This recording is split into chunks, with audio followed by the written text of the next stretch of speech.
네, 청취자 여러분들 그리고 시청자 여러분들 한 주간 안녕하셨습니까? 진짜 뭐 9월 2일 방송 시작하도록 하겠습니다. 저는 진행을 맡고 있는 평화의 터크의 정우식이고요.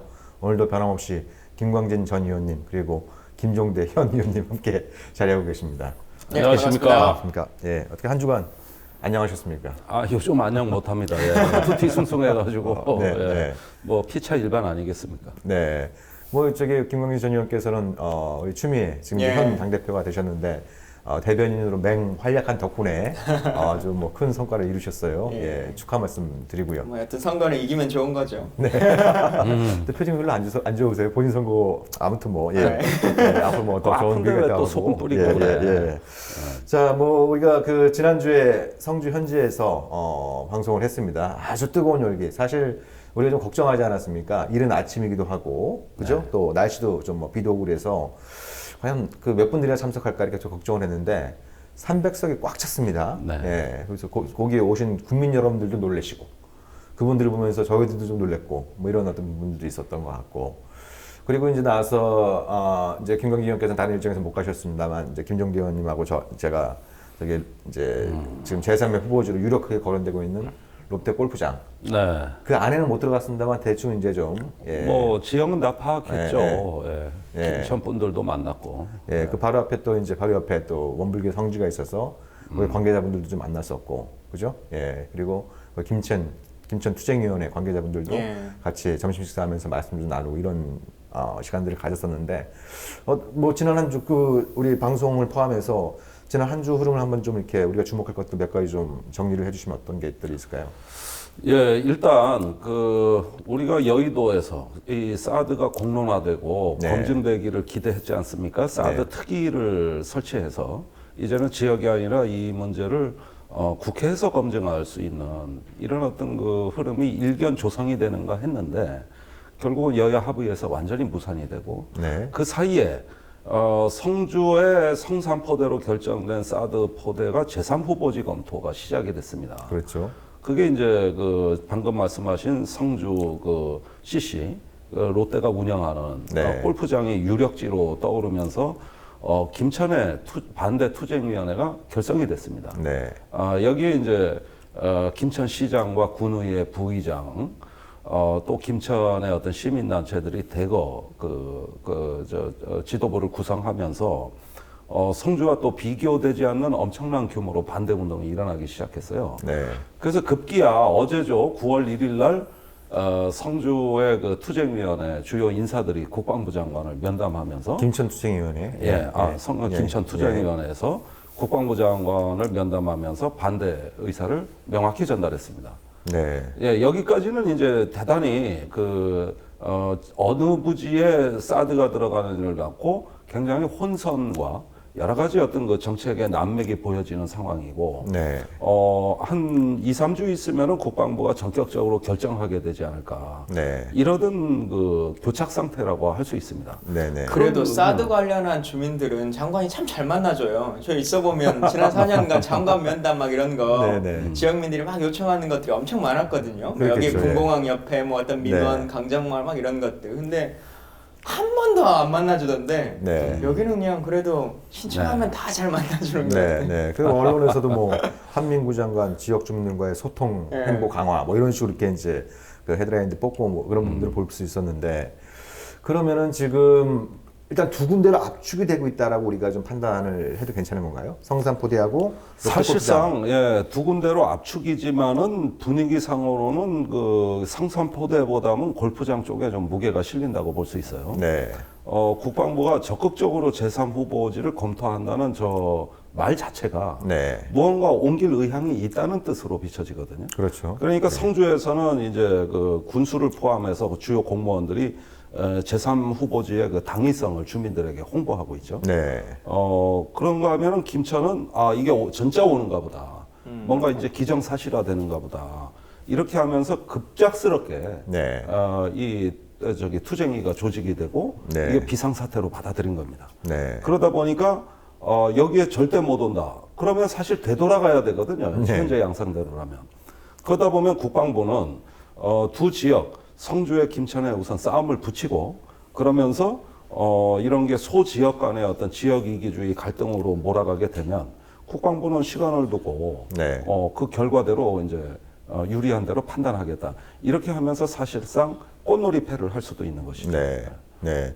근데 이걸 뭐 제비뽑기로 결정하시는 것도 아니고 가위바위보 결정하시는 것도 아니고 이게 사드라고 하는 게 정말 그 이른바 이제 미국이 하는 것처럼 전략 자산이고 이 한반도뿐만 아니라 동북아 전체에 엄청난 파장을 좀 몰고 오고 있는 아주 어마어마한 무기를 갖다 놓은 일인데 그걸 국방부는 왜 그 어떤 군사적인 타당성 이런 것들은 도외시하고 지역 주민들끼리 어떻게 얘기해서 뭐 이제 뭐 합의해라 지역 저 지자체 당들끼리 뭐 만나서 합의를 하라 뭐 이런 식으로 이제 떠넘기는 듯한 이런 모양새가 계속 연출되고 있어요. 그렇게 되리라고 봅니다만은 그만큼 이 사드의 부지 결정이 졸속으로 이루어졌기 때문에 네. 애시당초 이렇게 혼란에 빠지고 번복할 수 있을 거라면 더 시간을 두고 천천히 검토를 했겠죠. 네. 그러나 워낙 급작스럽게 발표를 했고 그 부지 선정이 졸속으로 이루어지니까 이후에 관리도 이렇게 될 수밖에 없는 네, 것이죠. 네.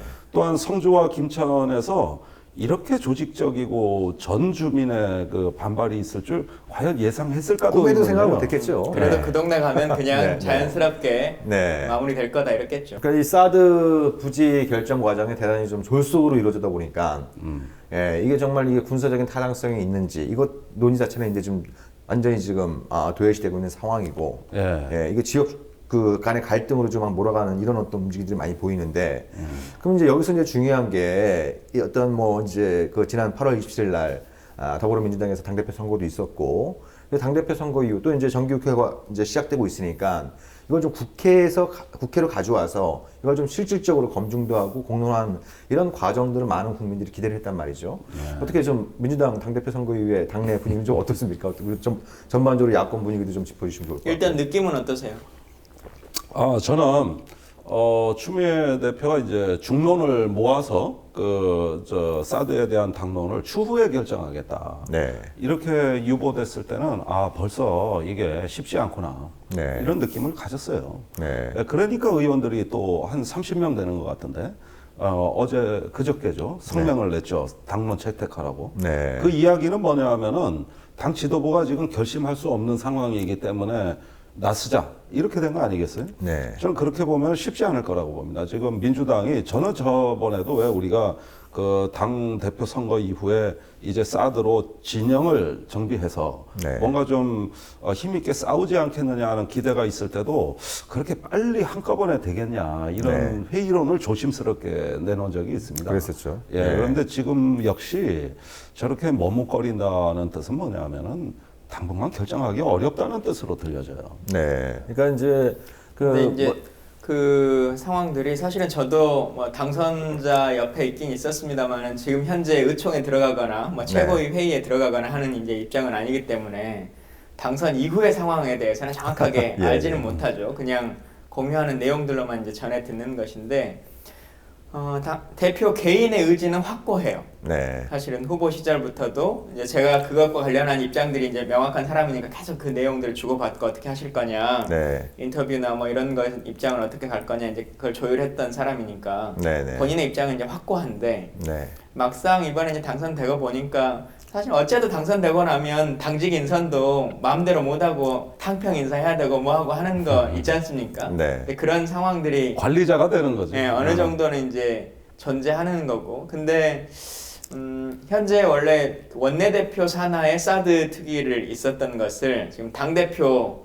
중앙당 기구로 이제 승격시켰거든요. 네. 예, 그래서 이제 거기 인적 구성을 다시 해야 돼요. 거기 사드 특위 위원장을 이제 선임해야 되고 하는 일들이 있는데 그 인적 구성을 해 나가는 과정에서 본인의 입장을 아마 명확하게 네. 발표하시지 않겠냐 싶고요. 지금은 당의 정비 기간이 되다 보니까 약간 분란이 있는 것들에 대해서 조금 우려하시더라고요. 네. 근데 제가 봐서는 그렇게 오랜 시간이 걸리지 않게 당의 입장은 정리될 것 같아요. 네. 그러니까 제가 이해가 안 가는 거는 그 사드에 대한 찬반을 정리하는데 일정 정도 프로세스가 필요하다. 이거는 예상이 됐던 거기 그렇죠. 때문에 예. 이해하는 겁니다. 네. 그리고 당대표 의지도 우리는 아는 거예요. 그러면은 그 전에 중간 단계가 있는 거거든요. 네. 일단 사드 특위 문제를 처리해야 되는 겁니다. 네.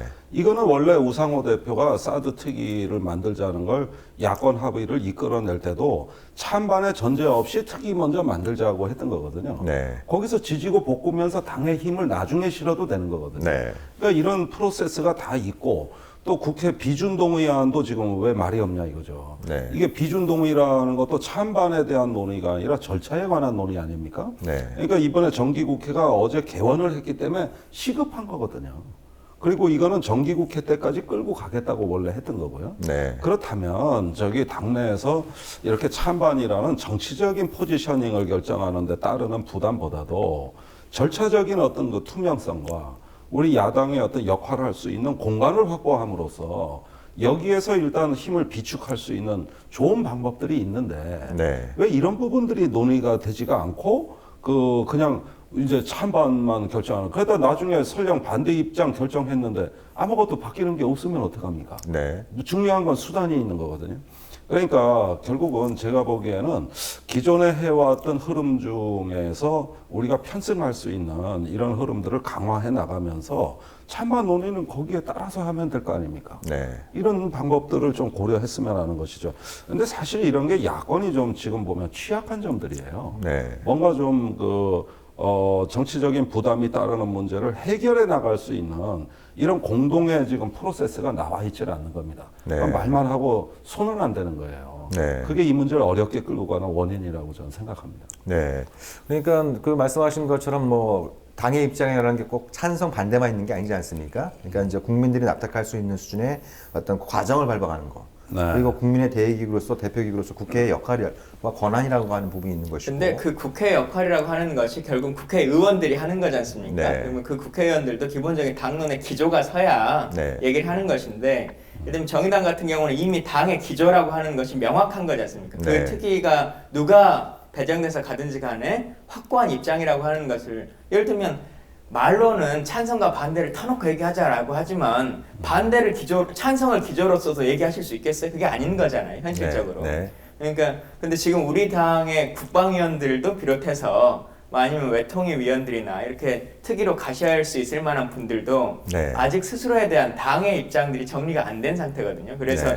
국회만 열어놓으면 된다라고 예, 예. 하는 것과 좀 저희는 다르죠. 이러다가 이제 곧 추석 다가오고 국정감사 훅 지나갑니다. 네.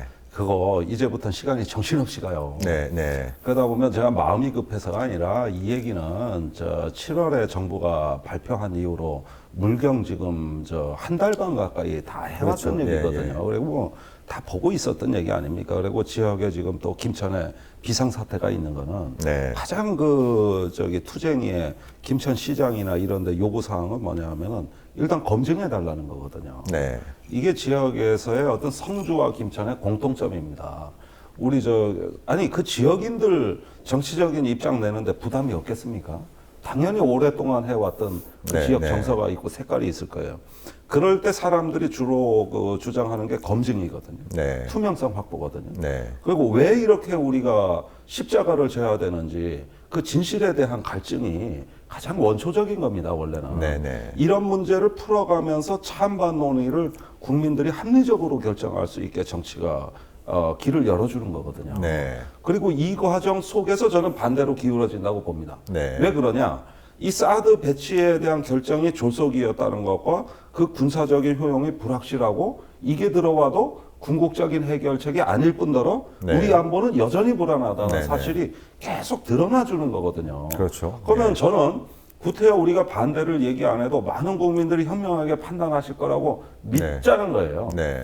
그런 것에서 일단 중립적인 특위를 만들어가지고 힘을 모으고 막 전문가들이 동원돼서 들춰내고 네. 후벼 파고 지지고 볶고 이런 과정들 속에서 민주주의가 작동하는 것이고 거기서 사드의 문제점은 드러나게 돼 있다는 겁니다. 네. 이런 점들에 대한 노림수랄까 일종의 어떤 우리의 그걸 모르는 바가 믿음이 아닌데. 있다면은 그런 것들은 별로. 근데 특위가 아니더라도 사실 지금 현재도 국방위원회에서 그 일들을 이제 할 수 있는 거지 않습니까? 근데 지금 우리 당 상황이 국방위원회에서도 지금 그 일들이 잘 안 되게끔 그 단일한 안들이 혹은 네. 그거에 대한 기본적인 인식 공유가 안 네. 되고 있으니까 그걸 먼저 재정립하는 게 중요한 거죠. 그 점도 저는 좀 이해가 안 예. 됩니다. 사실은. 그러니까 그 사실 이제 국방위만 잘 되면 특이고 뭐고 이거 필요한 건 아니에요. 그 국방위에 하면 되는 거죠.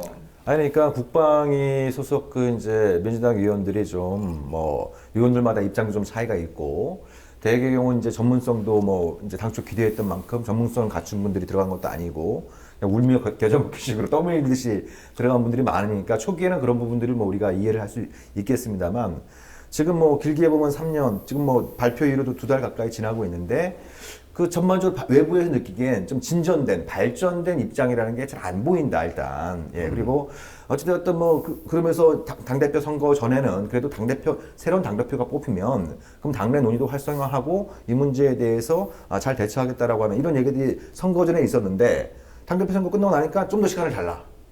이런 쪽으로 이렇게 얘기가 나오니까 과연 그 정말 시간이 필요한 건지 아니면 큰 전략적인 아니, 저는 방향조차도 놓치고 있는 건지 이게 헷갈리는 그래서 정세균 의장이 사드 얘기를 한 거라고 봐요. 거죠. 예. 예. 예. 사실 그 얘기를 할 이유가 없었어요. 정세균 의장이 뭐라고 말씀하셨죠? 어제 이제 9월 1일 날이죠. 개회사에서 네, 네. 한국 주도의 북핵 문제 해결이라는데 사드가 전혀 도움이 되지 않는다. 네. 이 얘기 뭐냐면 사드 반대 얘기한 겁니다. 사실상 그렇죠. 네. 이건 국회의장으로 표현할 수 있는 가장 최고의 수위로 반대 입장을 네, 저는 네. 내놓은 거라고 봐요. 네. 그 다음에 그 사드의 그 결정 과정이나 이런 것들이 전혀 소통이 이루어지지 않았다. 네. 그러니까 핵심 문제는 다 지적한 거거든요. 나는 이 사드가 왜 이때 들어와야 되는지 모르겠다. 네. 그리고 왜 이렇게 결정이 돼야 되는지 모르겠다. 이 얘기를 한 거 아닙니까? 그렇죠. 예. 그거는 국회가 이 문제로 일을 하자는 이야기입니다. 국회의장 잘 뽑았어요. 여기서 새누리당이 고함을 지르면서 일어선 거거든요. 네. 물론 그 전에 더 적극적인 민정수석 이야기가 우병우. 나왔습니다만은 왜 저래 이러다가 사드에서 이제 새누리당이 폭발해버린 것이죠. 현장에 계셨으니까 잘 아시겠네. 예, 저도 좀 믿어지지 않는 광경이 있어요. 네. 개회식에서 이런 건 처음 봤거든. 네. 옛날에 TV에서도 본 적이 없잖아요. 네. 그런데 그거는 뭐냐면은 애시당초 추경 예산안을 통과시킬 때 야당이 사실상 추경의 전제 조건으로 했던 게 3가지였습니다. 대우조선 부실 지원한 서별관 회의에 대한 청문회. 네. 2번째가 사드였고, 네. 3번째가 검찰개혁, 민정수석 네, 네. 문제 등이었어요. 네. 그런데 서별관 회의에 대한 청문회는 진행이 됩니다. 이건 여야 간에 합의가 됐고 또 새누리당이 원래 하려고 했기 때문에 네. 굳이 노력하지 않아도 이거는 원래 되는 거예요. 네. 그래서 야당이 요구해야 될 2가지가 전혀 새누리당으로부터 네, 어떤 네. 협상의 양보도 받아내질 못했습니다. 아무런 합의가 이루어지지 않았어요. 그런데 마침 어제 정세균 의장이 얘기한 게 그 2가지더라고요. 네. 그러면은 이건 뭡니까? 그 정기국회 이 추경을 통과시키고 이걸 하는 데 있어서 야당이 자기 위신을 제대로 못 세우니까 의장이 그 얘기한 거거든요. 그걸 하라는 거거든요. 네. 하자는 거거든요. 네. 그 다음에 이거를 국민의 목소리를 대변해서 내가 얘기한다. 이렇게 얘기를 한 거 아닙니까? 네. 그렇다면은 이 국민의 목소리가 지금 국회에서 사라지게 생겼는데, 없어지게 생겼는데, 네. 지금 국회에서 여야 간에 이 문제에 대해 어떤 합의도 못 이뤘거든요. 이게 말이 되냐 이 얘기 한 거 네. 아닙니까? 네. 네. 예. 그렇다면 이제 이게 민주당 쪽 상황하고 저는 무관하다고 보지는 않습니다. 다 이어진 과정일 거예요. 네. 그렇다면 제 생각엔 그렇습니다. 지금 의사 일정이 거의 파행으로 가고 있는데 네. 이런 어떤 의사 일정 마비에도 불사하고 이것은 관철시켜야 되는 겁니다. 네. 저는 국회의장 뜻이 아니라 원래 그게 국민의 뜻이었다고 보는 네, 것이죠. 네, 네, 네, 그렇죠. 예. 그러니까 지금 전반적인 어떤 이제 앞으로의 상황을 좀 예상을 해본다면, 미국으로서는 이제 어찌됐든 올해 이걸 갖다가 되돌릴 수 없는 그런 어떤 결정을 확보함으로써 다음 미국 정부가 누가 되든지 간에 대통령이 누가 되든지 간에 그 다음에 한국 정부가 한국 대선에서 어떤 결과가 나오든지 간에 이걸 좀 대못질을 하고 싶어 하는 것 같고 그게 미국 군부의 예. 가장 노림수입니다. 예. 그러니까 바로 그 지금 시간이 다가오고 있는 거 아닙니까? 10월 달에 SCM 한미 연례안보회의가 열릴 텐데 거기서 이제 이 SCM 공동성명에 사드와 관련해서 그 불가역적인 되돌릴 수 없는 이런 합의문을 넣으려고 할 거란 말이에요. 그럼 지금 분위기에서 거기까지 들어가 버리면 지금도 이제 더불어민주당이 조금 이 문제에 관해서 조금 이제 좀 수세적인 이런 모양새를 띠고 있는데 한미 국방장관이 거기에 사인까지 해버리면 그때 가서 과연 지금보다 더 잘된 역할을 할 수 있을까 이런 좀 걱정도 좀 드는 부분이 있죠. 그래서 결코 시간이 그 민주당 편이 아니다. 지금 오히려 더 좀 이제 시급하게. 그러니까 이게 당이 전체가 달라붙을 필요가 굳이 없잖아요. 그 부분 관련해서 이제 전문성을 갖고 있는 의원들, 또 다른 야당에 있는 의원분들, 또 이제 외부의 전문가들, 이분들하고 좀 충분히 수기 과정을 거쳐가지고 조속히 어떤 이 사드 문제 관련해서 더불어민주당이 어떻게 대응이 나올 것이냐 이런 부분에 대해서 입장을 내놔야지. 이렇게 시간 끌고 가다가 뭐 SCM 회의 끝나고 뭐 미국 대선으로 들어가 버리고 뭐 이런 상황이 벌어지면 아무래도 국민 정서는 이제 한미 국방장관 회담에서 합의한 거니까 이거는 어쩔 수 없다. 어쩔 수 없다 이런 체념론이 확산되고 예. 지금 SLBM 북한의 그 잠수함 발사 미사일까지 나온 상황이기 때문에 네. 안보에 대한 어떤 불안감이나 공포 심리가 확산이 될 때 네. 그게 더 논의하기가 어려워지겠죠. 네, 네. 예, 사실은 제가 이거 뭐 국방위 얘기를 제가 이렇게 해서 좀 민망합니다만은 그러니까 그저께 열린 국방위에서도 네.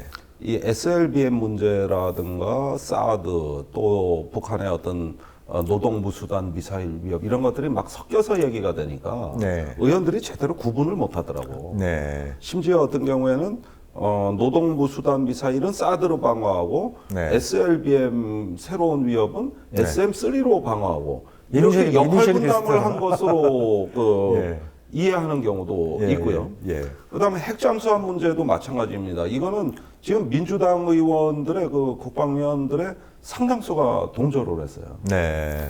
예, 그래서 오히려 한술 더 떴죠. 네. 그런데 막 새누리당까지도 이거 참여정부 때 했던 거 아니냐. 네. 그거 중단한 거 다시 하자. 이러니까 그 말에 또 야당은 회가 동하는 것이죠.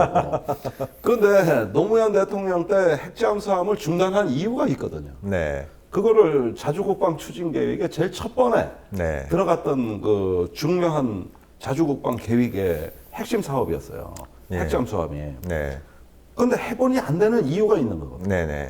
이것 때문에 얼마 못 가가지고 그거는 그냥 흐지부지 돼버렸던 겁니다. 이건 그랬던 국방부가 겁니다. 굉장한 의혹을 갖고 있었는데. 그러니까 이제 정부 차원에서 자주국방 계획을 갖다 수립하면서 군 쪽에서 특히 이제 해군 쪽에서 이게 수건 사업이니까 어떻게 보면은 그러면 이제 핵잠수함도 하자라고 이제 제안을 했고 이게 이제 청와대 차원에서 전반적으로 이제 스크린하는 과정에서 이건 여러 가지 현실 타당성 검토를 해보니까 이거는 불가능한 사업이다라는 결론을 내리고 이걸 뺀 건가요? 그거는 내막이 건가요? 그렇습니다. 지금 언론에서 소설을 많이 쓰는데, 네. 뭐, 미국하고의 문제가 있다, 주변국이 어떻다 이러는데, 네. 그때 당시에 노 대통령은 사실 군비 증강론자입니다. 그랬었죠. 예, 예. 주변국의 억제력을 행사할 수 있고, 적어도 재래식 전쟁을 한국군 단독으로 할 수 있다면 내가 네. 그 비용을 지불하겠다. 네. 이래서 국방비를 늘려줬던 건데, 그 한 해에 정부 예산 증액분의 70%를 국방부가 가져갔습니다. 네. 복지 예산을 깎아서 준 거예요. 네. 그런 만큼 자주국방에 대한 의지가 있었고 네. 거기에 핵잠수함 프로그램이 들어온 거에 대해서 전혀 거부감이 없었어요. 네. 이걸로 억제력을 강화한다 그러면 하라는 거였거든요. 그런데 왜 안 됐느냐? 이건 주변국 문제까지 가기도 이전에 네.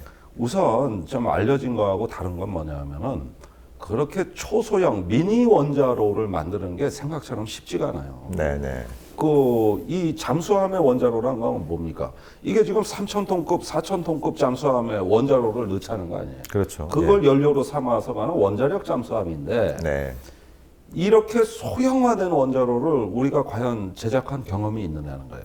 엄청나게 개발비가 들고 시간이 오래 걸려요. 그렇죠. 예. 그런데 이게 지금 사오면 언론에 되잖아요. 누가 판매합니까? 이거는 전략무기라고. 전략무기인데 사온다 할지라도 우리 잠수함의 그 스펙에 맞게 하려면 개발을 해야 되는 겁니다. 그게 설령 뭐 우리 힘으로 안 돼서 사온다 할지라도 네. 이것은 군사 최고의 비닉무기라고 하죠. 그 기밀 장비거든요. 그러면은 사오는 절차도 정상적인 건 아닙니다. 네. 그런데 이게 지금 언론에는 우리 만들 기술 다 돼 있다. 그러니까요. 지금 결심하면 바로 만들 네, 수 있다. 네, 이렇게들 네, 얘기를 네, 하는데 네, 네. 그거는 그렇지가 않습니다. 네. 이건 매우 특별한 원자로예요. 그리고 개발비와 시간이 꽤 걸려요. 네. 그렇게 해보니까 원자력 잠수함 한 척당 1조 4천억 원의 비용이 나오는 겁니다. 네. 그리고 개발 기간도 꽤 걸리고 네. 그 자체가 비효율적이었던 것이죠. 네, 네, 네. 우리가 원자력 잠수함이 좋은 무기라는 거 모르는 사람은 없어요. 네. 다 알아요. 그렇지만 이런 어떤 그 저기 뭐랄까 장기간에 걸쳐 가지고 그러한 무기를 갖는 것보다 그러려면은 원자력 잠수함 하나 만들 비용으로 디젤 잠수함 3척을 만들 수 있는데 네. 아니 3척의 그 작전 성능이 더 좋다면 한 척 갖고 내내 쓰는 것보다 교대로 쓰면 될 거 아니에요. 네. 그래도 그 성능 나온단 말이죠. 네. 원자력 잠수함이 좋은 건 딱 하나예요. 오래 자망한다는 겁니다. 그러니까요. 예, 그거 하나거든. 그 플랫폼이 크니까 이제 여기에 뭐 예를 들면 오래 자망에 빨리 탄도미사일이나 가는 이런 거고. 걸, 그래서 어떤 적의 잠수함이 있다면 떠오르지 않고 계속 추적할 수 있는 거예요. 네. 만약 이제 바다 수중에서 조우한다면, 네. 그러면 상대방의 잠수함이 위축이 되거나 공포에 질리는 것이죠. 네. 그래서 쟤들 원자력 잠수함 갖고 있으니 절대 함부로 기동하면 안 된다. 그러다가 뭔가 큰 게 다가오면 엔진 꺼버리고 그냥 수중 바닥에 늘러붙어 있어야 된다고. 네. 소리 내면 들키는데 네. 이런 공포감을 줄 수가 있는 겁니다. 그래서 그런 것들을 또 뭐 하는 방법은 원자력 잠수함도 있지만은 디젤 잠수함도 숫자를 많이 늘려서 똑같은 효과도 볼 수 있는 것이죠. 네. 네. 그러니까 원자력 잠수함이 비효율적이라는 그 당시 예상 규모로 보나 네. 그렇게 국방비를 늘려줬어도 그런데 네. 우리 지금 몇 척 만들자는 거냐? 지금 2척, 적게는 2척, 많게는 4척입니다. 그러면 설령 그 개발비를 좀 절감한다 하더라도 당장 3, 4조가 깨지는 거예요. 간단한 네. 계산이라고. 네, 네. 없던 사업 3, 4조가 지금 깨지는 거예요. 네. 사드 이렇지, 뭐 킬체인 이렇지. 돈 들어갈 때가 한두 군데입니까? 뭐 문제만 터지면 몇 조 원 쏟아붓자는 게 이 나라의 네, 네. 국방 정책인데 네. 이건 지금 국방부마저도 선뜻 예스라고 못하는 거예요. 그러니까 지금 중요한 말씀을 주신 거예요. 그러니까 이것이 이제 어떤 이제 군사적인 효용성이 있느냐, 우리한테 적합한 무기냐, 이런 문제를 차치하더라도 지금 언론에서는 이제 우리 과학자들의 의지만 갖고 정권에서 결정해주고 국민들이 밀어주고 그러면 과학자들의 의지를 가지고 금방이라도 만들 것처럼 이미 기술력을 다 할 수 완비하고 있다는 있는 정신을 것처럼. 가지고. 예. 저는 그 북한이 얘기를 원자력 하는데? 잠수함을 먼저 만들 거라고 봐요. 예, 예, 그렇죠. 이게 이제 뭐 이 발언 갖고 시비 걸 사람도 있을지 모르겠습니다만 북한은 어찌됐든 우라늄을 농축한 기술이 최소 10년 이상 동안 쭉 그 축적해 왔고, 예, 실제로 그걸 가지고 우라늄 농축을 해오고 있고 고농축 우라늄도 좀 만들어내고 있는 이런 상황이기 때문에 기술적으로 본다면 그 어떤 이제 이 베이스를 본다면 한국보다 많이 앞서가 있는 거죠. 왜 한국은 우라늄 농축 해본 적이 없거든요. 실험실에서 아주 극소량은 0.2g. 예, 그것도 저기 미국한테 걸려가지고 또 2004년도에 한국의 저기 아주 유엔 안보에 개패도 얻어맞았어. 그런 적이 있었단 말이에요. 그러니까 냉정하게 볼 때 한국이 아직 그런 기술력을 갖고 있다라고 자신할 수 있는 게 아니다. 이런 말씀하시는 기술도 거예요. 그렇고 그런 정치적 환경도 그렇고 네. 우리보단 북한이 훨씬 유리하죠. 그렇죠. 예. 그러다 보면은 결국은 뭐 또 우리도 이거 하나 못 만드는 뭐 이런 얘기가 나오면서 아마 별의별 게 다 나올 겁니다. 뭐 네. 이제 수중 킬체인을 강화하는 다른 수단에 또 무게가 실릴 거예요. 네. 뭐 정보 자산이라든가 어떤 초계 전력이라든가 또는 잠수함 숫자라든가 이런 것들입니다. 우리 지금 잠수함이 제일 큰 게 1,800톤입니다. 네. 근데 이번에 지금 북한이 고래급 잠수함이라고 하는 게 2,000톤급이라는 거 아니에요? 네. 그러니까 저쪽은 조잡하더라도 일단 만들어낸다고 보면 네, 네. 그게 우리한테 충격을 줬던 것이죠. 근데 우리는 다 따져보고 해야 되는 나라예요. 네. 우리 마음대로 안 되는. 네. 네. 그렇죠. 우리는 민주주의 국가죠. 다 따져보고 네. 우리만 갖고 우리가 뭐 민주주의 국가인지는 저는 의문이 있습니다만 일단은 주변국이 있는 것이죠. 네, 네, 네. 예, 그리고 또 동맹이라는 게 있는 겁니다. 그런데 잘 보십시오. 미국이 지금까지 작년부터 올해 이르기까지 북한이 노동이나 무수단 미사일만 쏘면 호들갑을 떨면서 네. 그것이 얼마나 위협적인가에 무수한 정보 평가가 나왔습니다. 네. 그런데 희한하게 북한이 SLBM 잠수함 미사일 발사할 때 처음에는 저거 영상 조작이다. 네. 바지선에서 쐈다. 뽀샵 처리했다. 뭐 뽀샵이다. 예. 저도 그때 믿었지 또 예. 그걸. 그러고 그게 가짜 무기인 것처럼 그렇게 많이 그러다가 네. 올해 들어와서 또 연이어 이제 4월에 북한이 SLBM을 쐈을 때 미국의 공식 평가가 뭔지 아십니까? 뭐였었죠? 한번 연구해보고 평가해보겠다예요. 네. 이게 마지막 입장입니다. 네. 그리고 이제 저기 8월에 들어와가지고 500km 날라갔잖아요. 네. 이때는 아예 논평이 없습니다. 미국에. 지금 찾아보세요. 아예 논평이 없어요. 그 다음에 단지 유엔 안보리에서 규탄한다. 네. 날라간 건 있으니까 규탄은 해야 되겠는데 네.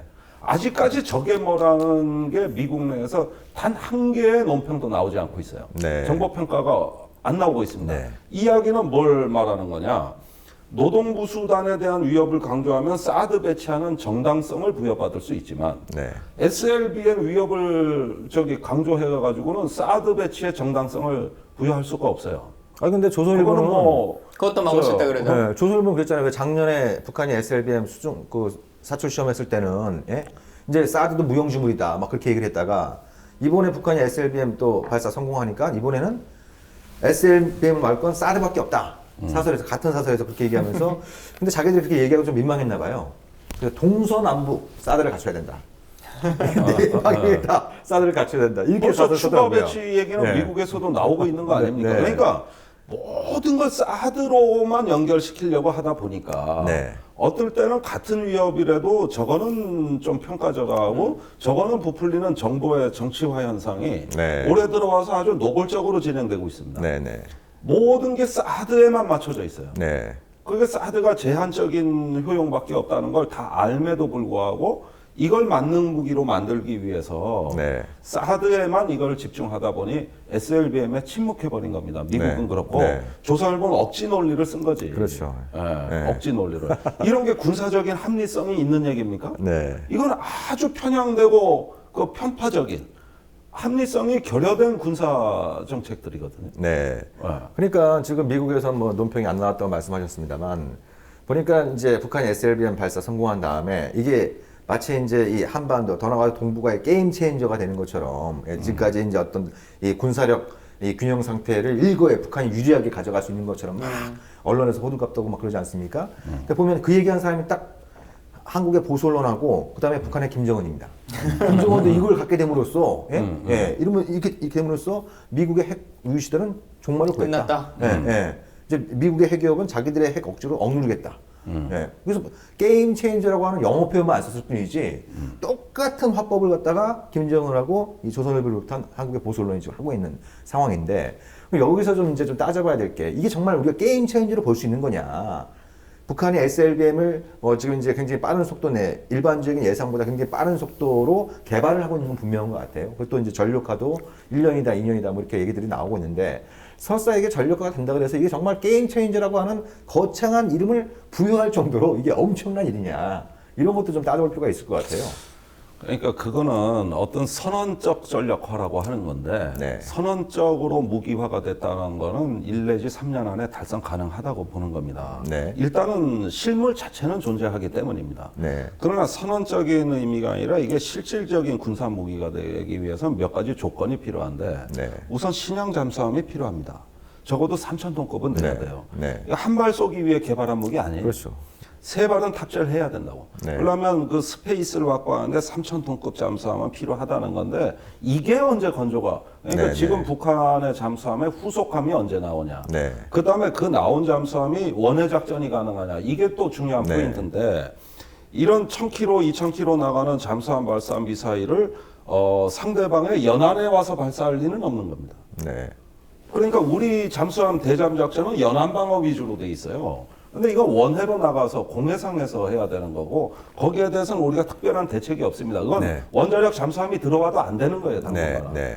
그러면 그런 그 작전 능력을 북한이 보유하게 되느냐 안 되느냐 네. 이런 것이고 세 번째는 신뢰성이 있느냐예요, 그 무기가. 네. 이 세 가지가 갖춰질 때는 우리는 저건 실질적인 무기고 게임 체인저가 맞는 겁니다. 네. 그거는 이제 주변국에게도 심대한 영향을 주고 우리 전쟁 계획, 작전 계획 다 다시 짜야 돼. 네. 그런데 그거는 우리가 보기에는 그런 후속함이 나온 전력화 단계까지 간다는 아직 어떠한 준비도 확인된 게 없다는 거예요. 네. 그거는 확인된 게 없는 겁니다. 네.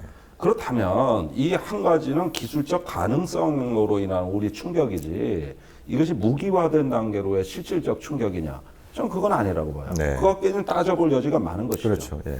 그래서 이거는 우리 정보기관이 고장난 자동차 마냥 눈과 귀가 멀어가지고 맨날 그 잘못된 정보 보고 하다가 헛소리를 하니까 이제는 조금 이런 걸 임박한 위협으로 네. 다시 좀 정보를 수정하는 과정에서 우리한테 임박한 파국인 것처럼 비춰지는 것이지 실제는 그렇지 않아요. 네. 더 따져봐야 되고 네. 아직은 시간이 있다. 네.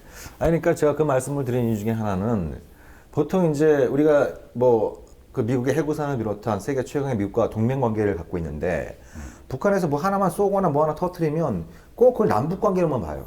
예. 예, 예. 북한 대 한미동맹, 한미연합전력의 관계로 보는 것이 아니고 남북한의 관계로 보는 거예요. 그러니까 남한만 보면은 핵무기도 없고 탄도미사일 전력 한참 떨어지고, 그죠? 예. 북한은 이제 SLBM까지 막 가두려고 하고. 그러니까 막 한국으로서 완전 무방비 상태. 예. 아무것도 군사적인 대책이 없는 것처럼 얘기를 합니다만 한국은 또 나름대로 뭐 이제 내년 국방비가 40조 원, 북한보다 30배나 많은 국방비를 지난 수십 년 동안 쭉 써왔던 것이고, 그죠? 그리고 미국과 연합전력을 이기 때문에 그런 관점에서 보면은 북한에 과연 SLBM이 전력화된다고 해서 이게 게임 체인저가 될 수 있는 것이냐, 이런 부분들에 대해서 좀 우리가 좀 환기시켜서 볼 필요가 있다는 것이고요. 그리고 이게 진짜 이게 정말 그런 전략적인 위협이 커지려면 단순히 잠수함에서 탄도미사일을 발사할 수 있다고 해서 그렇게 되는 게 아니지 않습니까?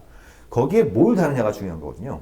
그 탄도미사일에 뭘 다루냐가 굉장히 중요하고, 이게 정말 전략 무기가 되려면 거기에 북한이 핵탄두를 장착할 수 있는 능력을 확보할 때 이게 가능한 건데, 근데 이게 지금 북한이 SLBM 쏘고 나서 한국에서 이런 어떤 뭐 대책 관련해서 여러 가지 논의가 있습니다만 가장 중요한 얘기가 안 되고 있습니다. 그건 뭐냐면 어떻게든지 북한이 추가적인 핵물질을 생산하지 못하도록, 예? 그런 조치를 취하는 게 가장 확실한 방법인 거죠.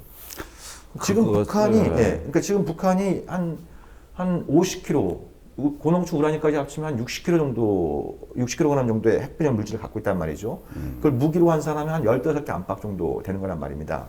그러면 지금도 뭐 계속 플루토늄 제출하고 고농축 우라늄 만들어내고 그러면 그걸 단거리 탄도미사일도 달아보고 중거리 장거리도 달고 SLBM도 달고 더 나가서 나중에는 뭐 핵대포라 그래갖고 신형 방사포에도 달 수 있는 그런 핵물질들을 계속 만들어내게 되는 거거든요. 그러니까 지금 시점에서 가장 중요한 거니까 북한이 지금 개발하고 있는 잠수함 발사 탄도미사일의 전략적 가치를 떨어뜨리는 방법은 여기에 핵탄두를 장착할 수 있는 여력을 갖지 못하게 하는 거거든요. 제가 보기엔. 그런 얘기가 정치권에서 전혀 논의가 안 되고 있어요. 지금 저기 SLBM의 이번에 시험 발사한 것은 무수단급으로 평가됩니다. 네. 그러니까 지상 발사의 무수단급 미사일을 끊임없이 어떤 제2격 전력, 그렇죠. 생존성이 높은 잠수함 발사 버전으로 네. 동시에 개발했던 것이 확실시 돼 네, 보입니다. 네. 그러지 않으면 이렇게 빨리 네. 이게 나올 수가 없는 거고, 우리가 아는 것보다 오래전부터 이미 제2격을 예비하고 있었다. 네. 그러나 그 기본 플랫폼은 무수단 미사일입니다. 네. 그러니까 이런 것들이 동시에 되면서 마지막에 이제 사출 비행 시험을 했던 걸로 보여집니다. 네. 그렇다면 제가 보기에 미사일은 별 문제가 없습니다. 네. 그거는 이제 별 문제가 없는데 그걸 탑재할 수 있는 원해 작전이 가능한 잠수함이 언제 나오느냐. 이제는 이게 관심사가 돼버린 거죠. 그렇죠. 예, 예, 예. 그렇다면 이 북한이 내가 북한이라면 지상에 있는 그 제1격 어떻게 보면은 타격이 당할 수 있는데 투자를 더 많이 하겠느냐. 네. 그것보다는 제2격 그렇죠. 은밀한 전력의 핵의 물질을 그쪽으로 좀 이동시켜서 네. 거기서 하나의 어떤 그 보복 능력을 네. 2차 보복 능력을 갖추는데 아무래도 앞으로 핵의 교리가 네. 갈 수밖에 없다고 저는 판단을 해요. 네, 그렇죠. 예. 예. 그게 핵심인 거죠. 그러니까 예. 그렇게 그 북한의 지도부가 자기들의 이제 이른바 핵 억제력 강화 전략을 지상 전력 중심에서 이제 수중 전력 중심으로 옮겨가려고 하는데 뭐 그런 생각은 충분히 가질 수 있습니다. 군사적으로 따져보면 말씀하신 것처럼 북한이 SLBM을 개발하고 있는 가장 중요한 거는 이제 2차 공격 능력을 확보하겠다는 거 아닙니까? 이제 그러니까 이런 거는 사드하고 아무 관계 없는 겁니다. 예. 사드 방어만 가져봤자 네. 뒤로 우회해서 타격해버린 그만이기 때문에 네. 여기에다가 더 앞으로 네. 그렇게 되는 거고, 그 다음에 지상 발사 미사일도 그래요. 어떤 사드나 패트리엇이건 뭐건 간에 이게 요격당할 가능성이 있기 때문에 네. 이 공중 폭발하는 고도를 다양하게 실험하는 겁니다. 네. 그러니까 꼭 요즘 보면은 2발씩 발사하죠. 네. 예. 두 발씩 나가죠. 꼭 그러잖아요. 예. 왜 그럴까요? 그리고 한 발은 꼭 공중 폭발합니다. 한 발은 마지막에 몇백 킬로 가서 탄착을 하고, 네. 그 한 발은 사라지고 한 발은 계속 가거든. 이 의도도 뭐냐 하면은 지상 발사의 제1격 전력이라 하더라도 어떤 그 방어망을 저기 돌파할 수 있는 네. 다른 수단도 또 보고 있다는 거예요. 그러니까 지금 우리가 이걸 군사적으로 대비한다는 게 이미 임기 상황을 네. 넘어가고 있는 거라고. 네. 무슨 패트리어트 사드가 이걸 다 보고. 이게 맞느냐 이게? 네. 기본적으로 무기로 막겠다라고 하는 그 인식으로 계속 하는 거잖아요. 근데 네. 그게 전체적인 군비 자체의 효율과 조율을 맞춰서 하는 게 아니라 A라는 무기는 B라는 걸로, C라는 무기는 D라는 걸로 이것만 계속 지금 논쟁을 그렇죠, 하고 있으니까 네. 답이 없는 싸움을 지금 하고 네, 있는 네. 건데, 근데 그 답이 없는 싸움을 해도 저는 참 항상 안타까운 게 뭐냐면 그 대안을 국방부가 제시를 해야 되는데, 네. 예를 들면 핵잠수함이다. 북한이 SLBM을 쏘면 우리는 뭐 핵잠수함을 갖겠다. 네. 아니면 뭐 수중 킬체인을 뭘 하겠다. 물론 그것도 이제 타당성 조사를 해봐야 되겠지만 그것을 사실 전문가 풀과 예산 풀을 가지고 있는 거는 국방부인데 국방부는 손을 탁 놓고 있잖아요. 네. 그리고는 종편에 나온 사람 몇 명, 뭐 정치권 몇 명이 그냥 이 말 저 말 막 흘리면은 네. 그러고 나면 검토를 한번 해보겠습니다. 이제 이런 걸로 항상 빠진단 말이에요. 그렇죠. 예, 예. 우리나라 안보를 책임지고 있는 게 종편 패널이 아니거든요. 네. 국방부가 우리는 이러니까 이렇게 해보려고 하니까 국회가 네. 예산 심의를 통해서 동의하실 수 있겠습니까? 없겠습니까? 네. 라고 하는 걸 물어봐야 되는 거고 네. 그 A라고 하는 미사일을 B라는 걸로만 막을 수 있는 게 아니고 전체적으로 공중전력은 어떻게 할 거고 그러면 해상전력은 어떻게 하고 육군은 어떻게 할 건지 작전 계획을 어떻게 우리가 바꿀 거니까 이렇게 했을 때 이 네. 예산과 이런 지원들을 해달라라고 하는 걸 해야 되는데 네. 그럼 SLBM이 생기면 공중전력은 뭐 어떻게 하나라도 증강이 되는 건지 네. 뭐 해상의 다른 우리 구축함이나 이런 것들은 재배치나 이런 것들은 어떻게 할 것인지 네. 뭐 이런 건 아무런 말도 없는 거예요. 구체적인 계획이나 그렇죠. 예. 정부가 해야 될 역할이나 이런 것들은 그래 지금 성주 김천 가서 국민들하고 싸울 때입니까 지금? 우리의 전체 안보의 총량이나 장기적인 거 또 군사 분야뿐만 아니라 다른 걸로 NSC를 열어서 밤새 회의하고 박 터지게 하고 사실은 이렇게 악화된 이유는 그 이전에 우리 정책의 실패의 결과 아닙니까? 그렇죠. 예. 그러니까 그 북한 핵 문제를 풀 수 있는 무수한 기회를 우리가 실기했기 때문에 네. 이젠 극단적 논의를 하는 거 아닙니까? 네네. 그리고 이거의 궁극적 해결책이냐고? 네. 아니잖아요. 그리고 다 이번 정권 말기에 모든 게 완결되는 걸로 계획이 다 돼 있기 때문에 네. 다음 대통령은 뒷수습하기도 바빠. 네. 뭘 해볼 여지가 없는 거야 이게. 네. 진짜 필요하면 중장기 계획에 담아야죠. 그거 아니면 못 막는다고 하면 예전부터도 사드를 담고 네. 예전부터도 핵잠수함을 담아야죠. 네. 그래서 대통령 재가를 매년 대통령 재가를 받지 않습니까? 중장기 네. 계획을. 네. 그걸 가지고 국회에 보고를 해줘야죠. 정상적인 네. 절차에 의해서. 네. 정말 필요하다면. 아니, 그러니까 그게 정말 필요하다면 그런 절차를 밟고 기술적으로 분석하고 또 국제법적으로 분석했을 때 이게 우리가 결코 가능한 옵션이 아니다. 이걸 추진했을 때 우리가 더 큰 비용을 치를 수 있다면 그걸 또 국민한테 알려야 되고 그런데 자꾸 뭐. 그 검토는 네. 국방부가 해야 되는 일이에요. 예. 그러니까 이게 또 국제법적으로 보면은 뭐 잘 아시겠습니다만 핵잠수함이 이 장시간의 잠합 능력, 그 다음에 이제 이걸 톤수를 키워가지고 거기에 이제 플랫폼을 키우기 위해서는 우라늄 농도가 굉장히 높아야 됩니다. 그렇죠.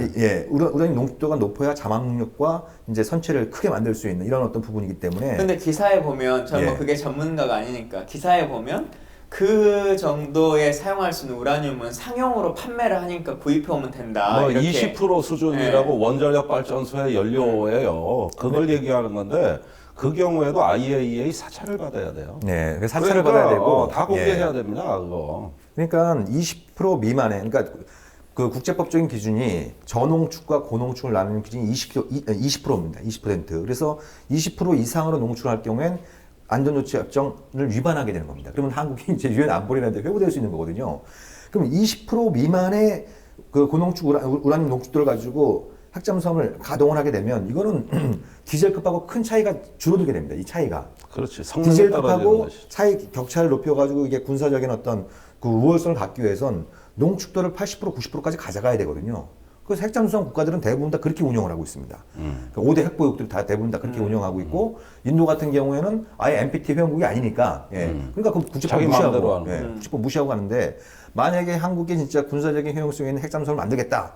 그러면 20%를 넘겨야 되거든요. 그럼 한국 NPT 탈퇴해야 됩니다. 이거는 핵무기를 만드는 거하고 마찬가지. 아니 그러니까 수준의 이게 안 국제적인 되는 문제. 이유가 있는 거라고. 예. 그때 그 저 몇몇 박사들이 참여정부 때도 이거 네. 만들어도 저기 핵사찰 피해갈 수 있다 그랬지만 네. 그런 식으로 만들다 보면 비용 대 효과라든가 네. 이 개발 비용이라든가 이게 안 맞는 거예요. 네. 대통령이 저기 노무현 대통령이 미국 눈치 봐서 그거 아니잖아요. 네. 안 되니까 그런 거예요. 안 되니까. 네, 네, 네.